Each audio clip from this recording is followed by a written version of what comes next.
जब प्रभु की अपार कृपा होती है, ऐसा शास्त्रों में वर्णित है, जब प्रभु की अपार कृपा होती है तभी जीव को सत्संग में आने का सुअवसर मिलता है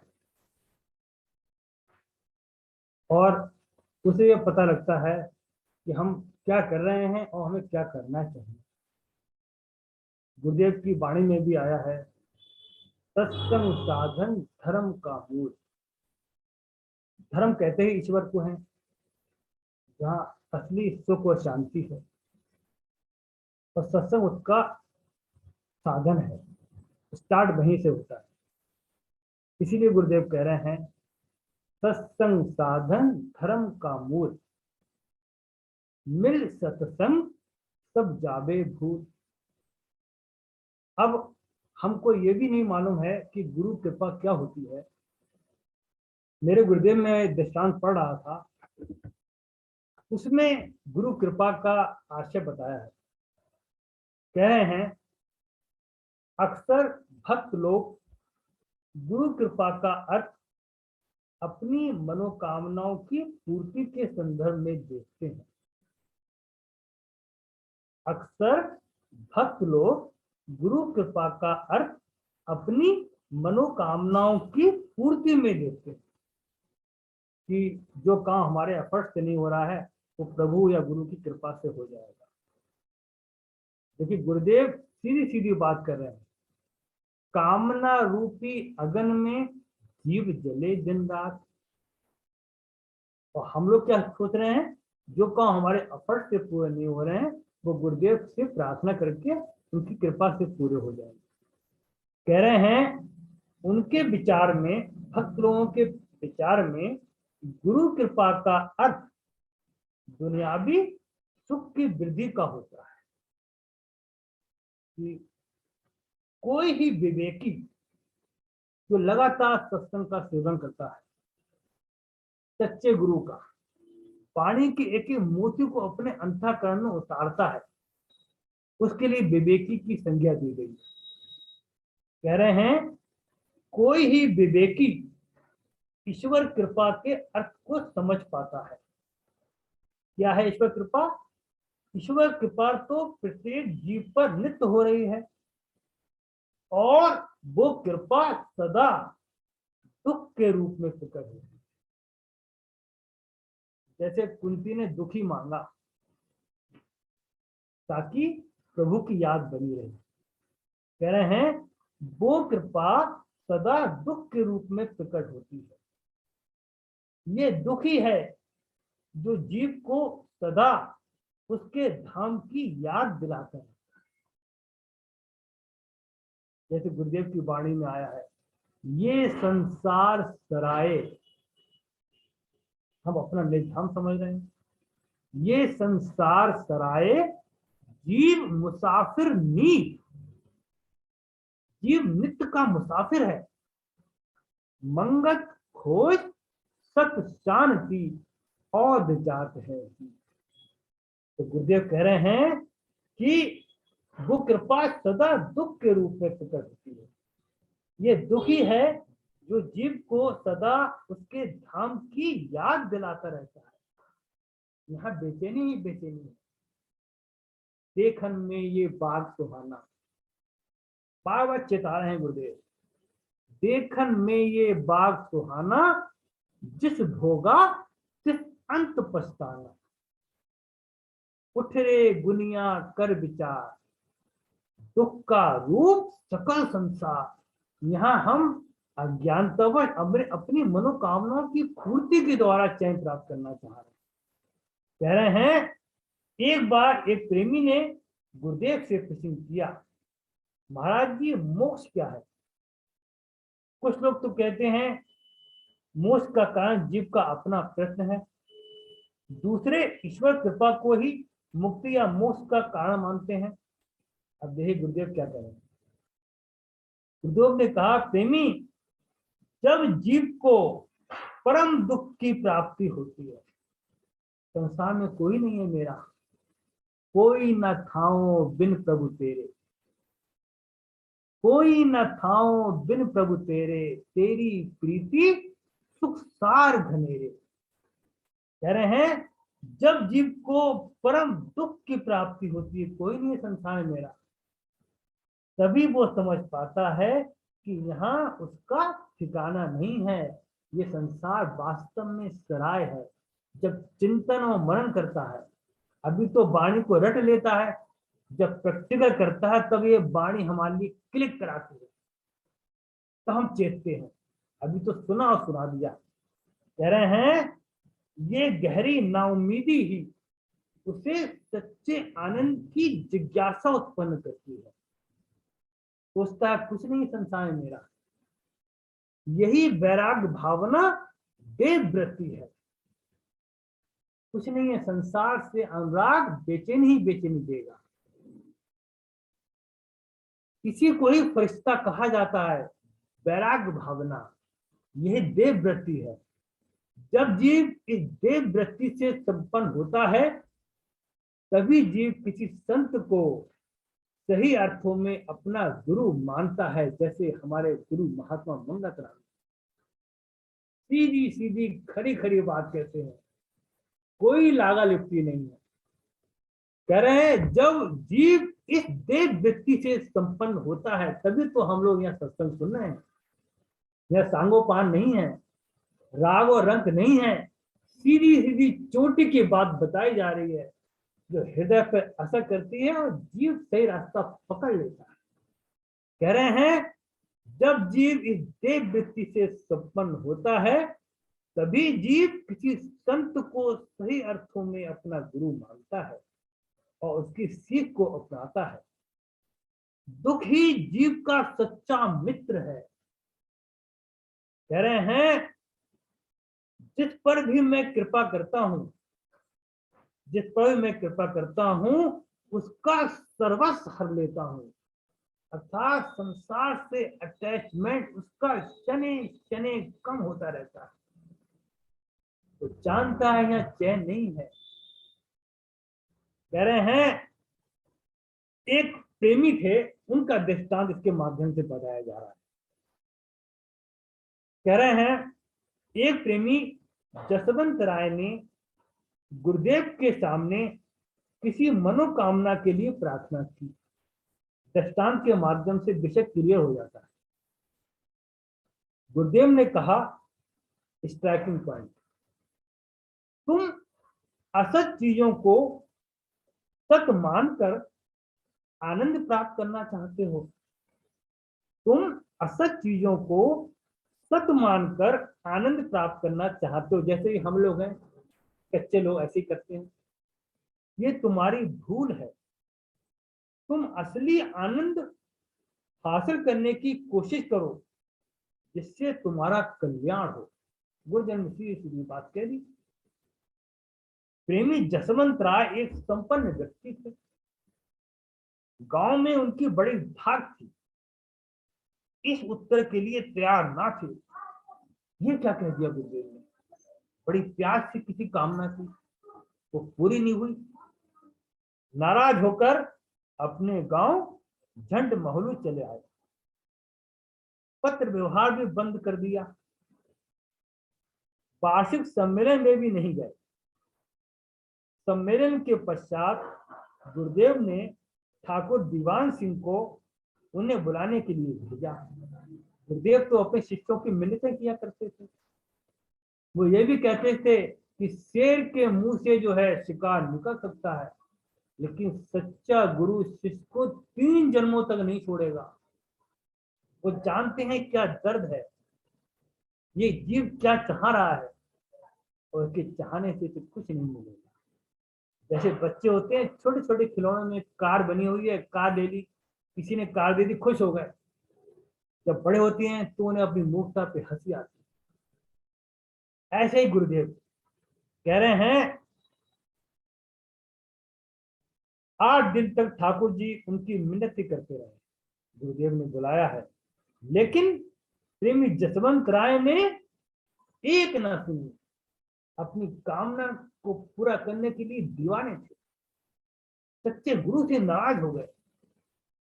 निराश होकर ठाकुर जी वापस चले गए, लेकिन जाने से पहले कहते गए, महाराज जी कहते थे कि अगर जसवंत राय ना आए तो कह देना कि लाठी के जोर से बुलाया जाएगा। ये किसी प्रेमी को ढीला नहीं छोड़ेंगे। अब देखिए जसवंत राय क्या कहते हैं।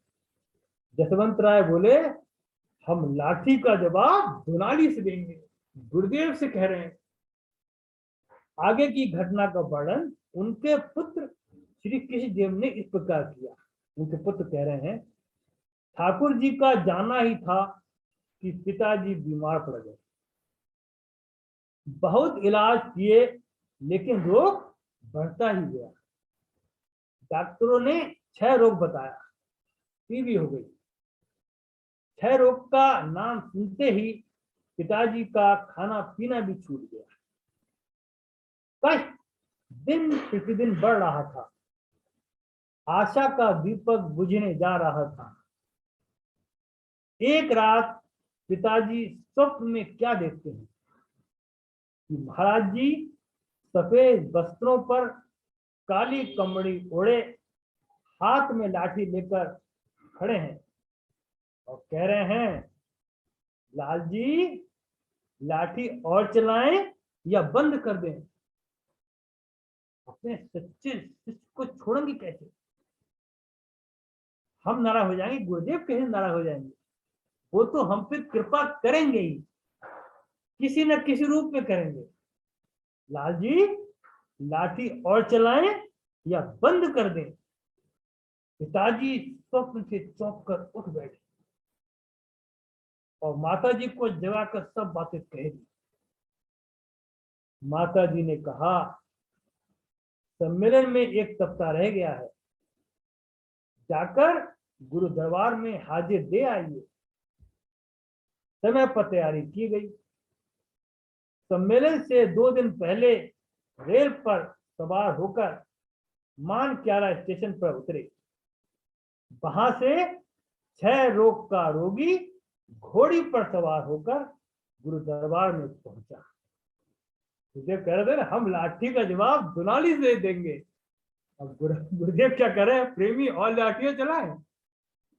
पिताजी ने प्रणाम किया, लेकिन कोई बात ना हो पाई।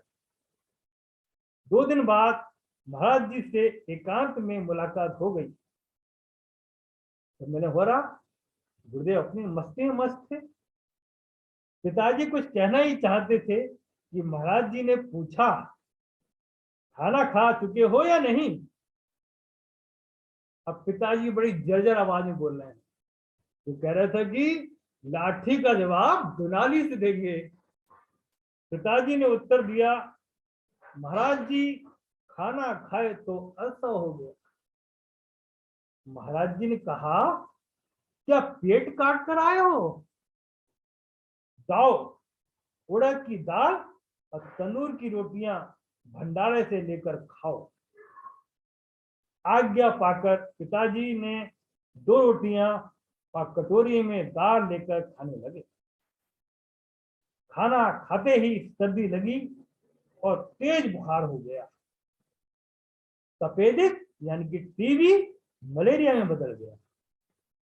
बुखार देखकर प्रेमियों ने प्रार्थना की, महाराज जी जसवंत राय पर कृपा कीजिए, वो बहुत कष्ट में है। महाराज जी ने उत्तर दिया, ये कोई डॉक्टर नहीं है।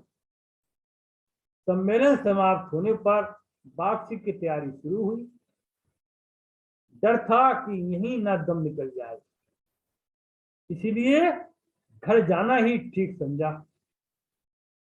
पिताजी गुरुदेव को प्रणाम करने के लिए दरबार में हाजिर हुए। प्रणाम करते ही गुरुदेव ने दोनों हाथों से सिर थाम लिया। वो तो चाहते थे अपने शिष्य को वो हल्का कैसे कर देंगे, लेकिन दंड तो देंगे, एहसास तो कराएंगे कि तू कामना में अंधा हो गया, तुझे पता नहीं है सच्चा गुरु क्या कह रहा है। ले अब आ, ऐसे नहीं तो ऐसे आएगा। कि महाराज जी कितने प्रेम से कह रहे हैं। महाराज जी ने कहा, तुम बहुत कमजोर हो, क्या तकलीफ है? जवाब दिया। तपेदिक की तरह बोले। तपेदिक भी पूरा नहीं बोल पाए। महाराज जी, दिक हो गया है। गुरुदेव ने फरमाया, कौन कहता है, कौन कहता है तुम्हें दिक हो गया है? पिताजी ने डॉक्टरों के नाम गिना दिए। आपने कहा, गलत कहते हो। एक दो दिन चिरायता फिरायता पियो, ठीक हो जाओगे। 3 दिन चिरायता पीने से पिताजी बिल्कुल ठीक हो गए। रोग का निशान तक मिट गया। सन 1943 में पिताजी सेना में भर्ती हो गए। कहने का भाव यह है कि गुरुदेव कहते हैं बार बार, जब वो कृपा करते हैं तो सही चीज बताते हैं। यदि हम हट भी जाएंगे ना तो गुरुदेव छोड़ेंगे नहीं। कह रहे हैं, देवराज जी से एक दिन कहा था उन्होंने, कहा था कि महाराज जी, अब आपने नाम तो दे दिया, अब आपकी क्या जरूरत है? उन्होंने कहा, प्रेमी, चलने पर बड़ी बड़ी खाइयां आती हैं। महामंत्र का जाप तो कर रहे हैं लेकिन बड़ी खाइयां आएंगी, इसीलिए प्रेमियों से संपर्क बनाना बहुत जरूरी है। गुरुदेव कहते भी हैं, अपनी वाणी में कहते हैं, प्रेमी से प्रेमी मिले, गुरु भक्ति दृढ़ होए। जब हम सच्चे प्रेमियों से मिलेंगे तो काहे की बात करेंगे, सतमार्ग की तय बात करेंगे। कौन कौन सी अड़चन आ रही है उन्हें दूर करने के लिए प्रयास करेंगे। तो कह रहे हैं कि प्रेमी, चलने पर बड़ी बड़ी खाइयां आती हैं, गुरु ही बचाता है उनसे। फिर देवराज जी ने पूछा, महाराज जी, जब आप चले जाओगे तो हमारा मार्गदर्शन कौन करेगा? आप तो शरीर रूप में हैं। उन्होंने फरमाया, प्रेमी जी, अंदर से खुद समझ आ जाएगी।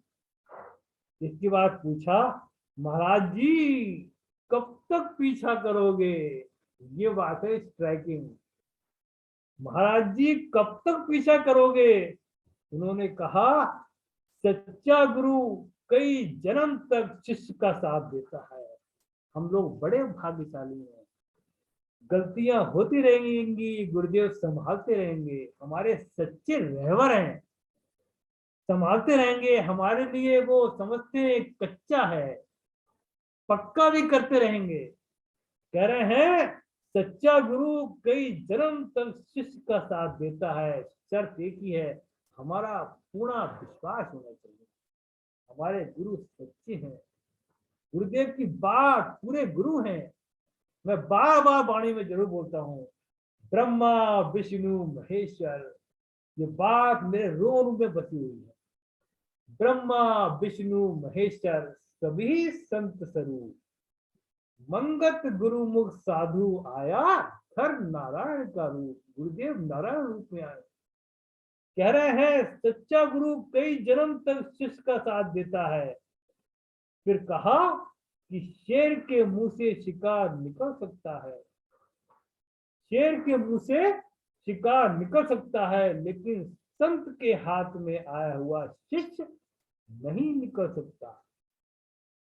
एक दिन महाराज जी से पूछा, महाराज जी, देखिए कितनी स्ट्राइकिंग पॉइंट है, हम लोग क्या क्या करते हैं। महाराज जी, भविष्य की कितनी चिंता होनी चाहिए? महाराज जी, भविष्य की कितनी चिंता होनी चाहिए? उन्होंने कहा, फकीरों को तो एक क्षण की भी नहीं सोचना चाहिए, एक क्षण की भी नहीं सोचना चाहिए। गृहस्थी के पास यदि शाम को खाने के वास्ते है तो आगे की चिंता नहीं करना चाहिए। ये गुरु बात है, अमर बात। हम लोग पता नहीं कहां कहां की सोचते हैं और बेचैन हो जाते हैं, इतना बेचैन हो जाते हैं, प्रभु नाम का जाप करना ही भूल जाते हैं। सुबह को करा, चिंता में इतने थक गए कि शाम का भूल गए। गुरुदेव कहते थे, लोग, एक बार की बात है, देवराज जी कह रहे थे, मैं महाराज जी के सामने बैठा हुआ कुछ सोच रहा था। अचानक महाराज जी मुझसे पूछ बैठे, प्रेमी क्या सोच रहे हो? मैं संकोच बस बताना नहीं चाहता था, इसलिए कह दिया, महाराज जी कुछ नहीं सोच रहा। गुरुदेव तो अंतर्यामी थे, तुरंत बोल पड़े, प्रेमी बताए तुम क्या सोच रहे हो? तुम मन ही मन सोच रहे हो कि गुरु ने कोई चमत्कार नहीं दिखाया। प्रेमी क्या चमत्कार देखना चाहते हो? कहो तो कुटिया के बाहर नदी चला दें। पूरी प्रकृति उनकी मुट्ठी में होती, जो चाहे कर ले, परमेश्वर है। कहो तो कुटिया के बाहर नदी चला दें, कितनी ऊंची बात, परंतु वो तो तुमने देखी है। कहो तो शेर खड़ा कर दी, खूंखार शेर, परंतु वो भी तुमने देखा है। प्रेमी तुमने कभी सोचा है, तुमको भूख सताती है, इनको भूख नहीं सताती। देखिए, खाते ही नहीं थे। एक उम्र के बाद गुरुदेव ने खाना पीना बिल्कुल त्याग दिया। तुमको भूख सताती है, इनको भूख नहीं सताती। तुमको प्यास सताती है, इनको प्यास नहीं सताती। तुमको नींद सताती है, इनको नींद नहीं सताती। इससे बड़ा और क्या चमत्कार देखना चाहते हो? और एक बात और, पुराने दिनों की बात है, देवराज जी अपना एक्सपीरियंस बता रहे हैं। पुराने दिनों की बात है, पठानकोट में मैं एक दिन दुकान पर बैठा हुआ था।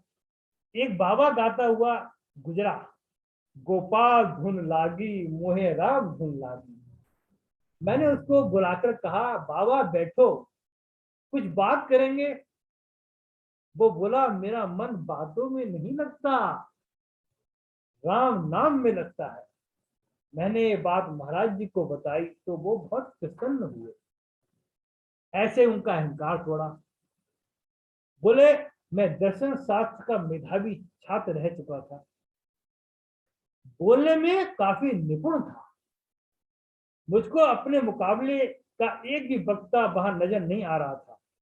इसलिए मैंने स्वयं महाराज जी से कह दिया, महाराज जी मुझे बोलने के लिए थोड़ा समय दिया जाए। महाराज जी ने कई शिष्यों को से कहा कि आप बोलो, गुरुदेव से नहीं कहा। और गुरुदेव को ये देवराज जी को अहंकार था कि मैं तो बड़ा अच्छा वक्ता हूँ, मुझसे बोलने को भी नहीं कहा। और गुरुदेव ने उनका अहंकार तोड़ना था। यही हमारे नाश का कारण है, हमारी अवनति का कारण है। महाराज जी मुझे ही बोलने के लिए थोड़ा समय दिया जाए। महाराज जी ने कह दिया, इन्हें भी 10 मिनट के दे दिए जाए। मैंने कहा, महाराज जी 10 मिनट में क्या होगा? गुरुदेव ने 20 मिनट का समय दे दिया। जब बोलने का समय आया तो प्रेमी जन मन में सोच रहे थे कि आज बड़ा अच्छा प्रवचन सुनने को मिलेगा। लेकिन उस दिन जब मैंने बोलना प्रारंभ किया, देवराज जी ने बोलना प्रारंभ किया, तो बुद्धि से विचार गायब हो गए। सब कुछ गुरु का है। यदि हमने अपना एक भी अक्षर लगाया तो हम जीरो हो जाएंगे। हमारी जो कीर्ति है, हमारा जो यश है, हमारा जो सुख है, हमारा चैन है, हमारे रहबर का है। रहबर से यही प्रार्थना है, गुरुदेव अपने चरणों में पूरी जीवन जगह देते रहे। हम तो अज्ञानी है, हमसे गलतियां होंगी, गुरुदेव आप ही बचाता। कह रहे हैं, बुद्धि से विचार गायब होने लगे। मैंने बहुत कोशिश की परंतु असफल रहा। अहंकार तोड़ना था, यही तो रोग है हमारा। एक गिलास पानी मांग कर पिया, पुनः प्रयास किया, परंतु निराशा ही साथ आई। अंत में ये कहकर बैठना पड़ा, आज मेरे साथ एक अनहोनी सी हो रही है, मैं चुप हो जाने के लिए मजबूर हूँ। नेक्स्ट ये फिर आया। महाराज जी मन में बड़ा निराशा था। गुरुदेव से भी मैंने इस बारे में कुछ नहीं कहा। 1953 में सम्मेलन का वही अवसर एक बार फिर सामने आया। उस दिन भी महाराज जी की कुटिया में प्रेमियों के नाम सत्संग में बोलने के लिए लिखे जा रहे थे, परंतु मैं मौन था, डरा हुआ था, अहंकार टूट गया था। गुरुदेव ने स्वयं ही उससे सत्संग में मुझसे बोलने के लिए कहा, परंतु मैंने हाथ जोड़कर उनसे कहा, महाराज जी पिछले वर्ष मैं भुगत चुका हूँ, इस बार मुझे माफ कर दीजिए। महाराज जी ने बड़े ही प्रेम पूर्वक पार्षद भाव से कहा।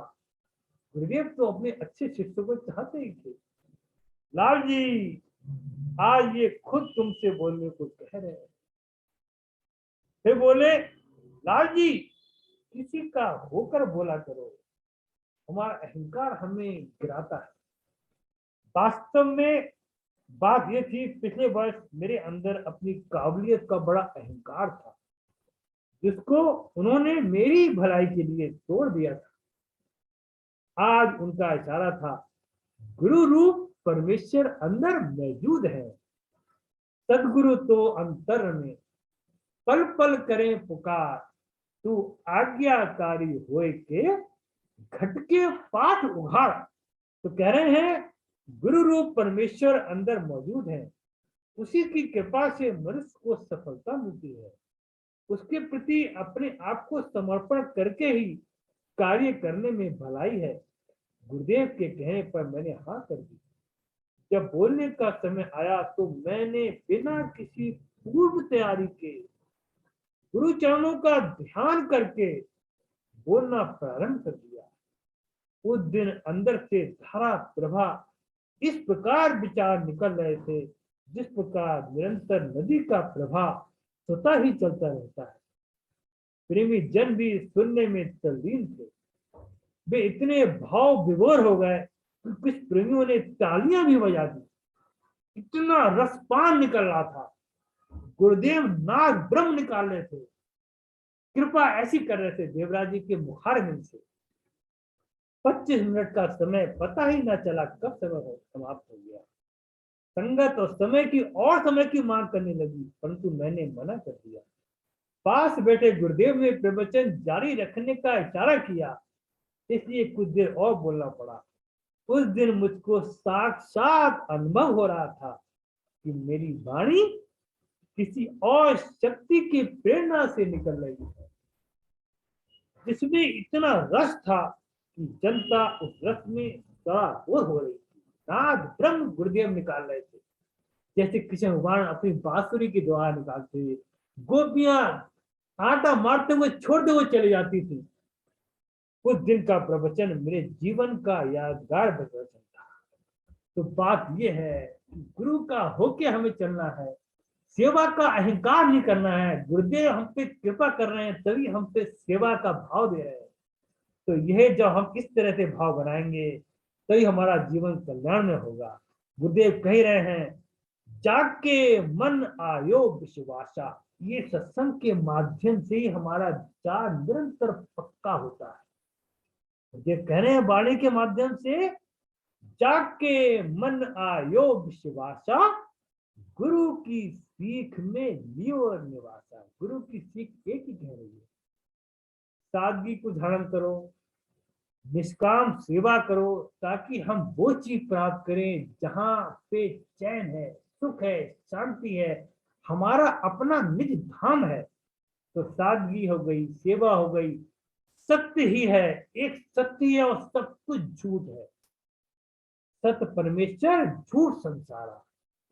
सत्संग हमारे जीवन का अंग बन जाए, जब हम ये चारों चीजें करेंगे, तभी हम एक परमेश्वर से प्रेम करने लगेंगे। गुरुदेव कह रहे हैं,